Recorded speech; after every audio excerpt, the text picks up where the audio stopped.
Pacific দ্বীপপুঞ্জে খাদ্য নিরাপত্তা ও কৃষি উৎপাদনে স্বনির্ভরতা অর্জনের পথে নতুন করে আলো ছড়াচ্ছে চীনের চিয়াংসু কৃষি বিজ্ঞান একাডেমির প্রযুক্তি সহায়তা।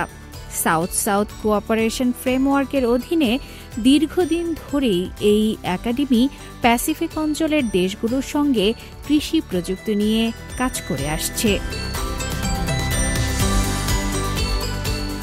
এই অঞ্চলের দেশগুলোতে টমেটো, কাঁচামরিচ, শসা ও পাতা জাতীয় সবজি যেমন চাইনিজ ক্যাবেজ ও ক্যালের চাহিদা বেশি হলেও বেশিরভাগ সময়ে এগুলো অস্ট্রেলিয়া ও নিউজিল্যান্ড থেকে আমদানি করতে হয়।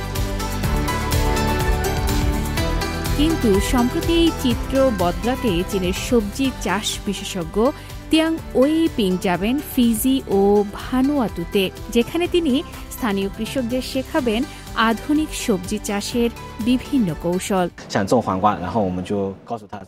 আমরা তাদের মাটির মান উন্নয়ন, সার প্রয়োগ ও গ্রোথ রেগুলেটরের সঠিক ব্যবহার শেখাই।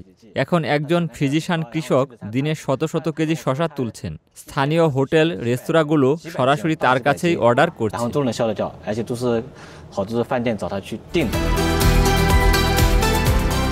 এই প্রযুক্তি সহায়তা শুধু কৃষকের জন্য নয়, বরং স্থানীয় কৃষি কর্মকর্তাদের প্রশিক্ষণ দিয়ে ভবিষ্যৎ কৃষি ব্যবস্থাপনায় দক্ষ মানব সম্পদ গড়ে তোলাও এর বড় লক্ষ্য। একদিকে আমরা সরকারিভাবে প্রশিক্ষণ দিচ্ছি, আরেকদিকে বড় চাষিদের হাতে বাস্তব দক্ষতা তুলে দিচ্ছি যেন স্থানীয়ভাবে পরিবর্তন শুরু হয়।